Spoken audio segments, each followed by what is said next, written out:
महाराष्ट्र में आईएमडी का yellow alert. Mumbai में हल्की बारिश और बादल छाए रहने की संभावना। 3 जून को शहर का तापमान 28 डिग्री सेल्सियस होगा। वहीं नमी 78%। वहीं हवा की रफ्तार 29 किलोमीटर प्रति घंटे की रफ्तार से चलेगी। महाराष्ट्र में लाडली बहन योजना में गलती मानकर अजीत पवार ने किया बड़ा ऐलान। संजय राउत बोले, चुनाव के लिए जनता के साथ खिलवाड़।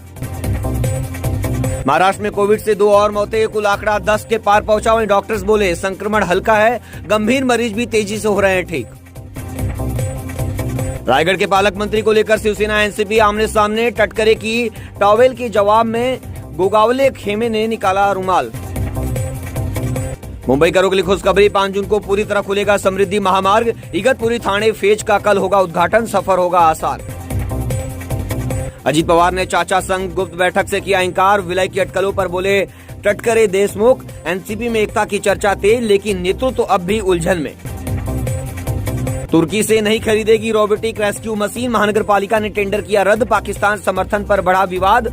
वहीं अब नए सिरे से मंगाए गए प्रस्ताव। मुंबई से कोंकण अब सिर्फ 4 घंटे में समुद्री राजमार्ग बनेगा गेम चेंजर। सीएम शिंदे बोले परियोजना से कोंकण में विकास को मिलेगी रफ्तार। बकरीद से पहले 3 से 8 जून तक पशु बाजार बंद, फैसला सरकार ने लिया वापस। देवनार कसाई खाने को अपग्रेड करने की भी घोषणा। मुस्लिम नेताओं से बैठक में हुआ फैसला। महाराष्ट्र के पास सबसे बड़े एपीएमसी पर नजर रखेगा नया मार्केटिंग मंत्री। वहीं सरकार बनाएगी राष्ट्रीय स्तर के मार्केट यार्ड। रोजाना व्यापार पर होगी सीधी निगरानी।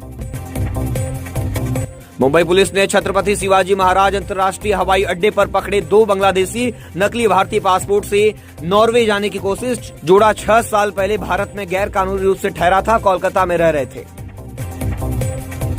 ब्रियन मुंबई महानगर पालिका के मिडिल वैतरना डैम पर हाइब्रिड रिन्यूएबल एनर्जी प्रोजेक्ट को जल्द मिलेगी वन विभाग की मंजूरी। 26 किलो मेगावाट बिजली उत्पादन का लक्ष्य। अगले 2.5 साल में शुरू होगा ये प्रोजेक्ट।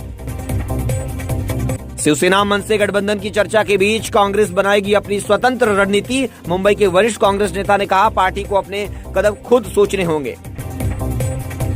अकेले चुनाव लड़ेगी कांग्रेस, अब खुद बनानी होगी रणनीति। गठबंधन की कयासों के बीच पार्टी ने दिखाया अलग राह पर चलने का संकेत।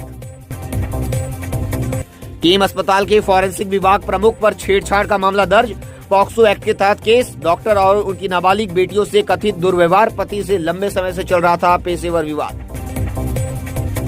शेयर बाजार में सेंसेक्स 400 अंक गिरकर 80,900 के स्तर पर आया। निफ्टी भी 100 अंक से ज्यादा लुढ़का। एनर्जी और बैंकिंग शेयरों में गिरावट। आज चांदी 2,178 रुपए बढ़कर 99,939 रुपए किलो पर पहुंची। वहीं सोना भी 282 रुपए महंगा होकर 96,962 रुपए महंगा हुआ। इस साल 1 लाख के पार जा सकता है सोना। बकरीद से पहले महाराष्ट्र सरकार ने हटाया मवेशी बाजारों का बैन। 3 जून से 8 जून तक खुलेंगे बाजार। महाराष्ट्र सरकार ने बकरीद 2025 से पहले बड़ा फैसला लिया है। राज्य गौ सेवा आयोग के निर्देश के खिलाफ जो 3 से 8 जून तक मवेशी बाजार बंद करने का था, सरकार ने यह बैन वापस ले लिया है।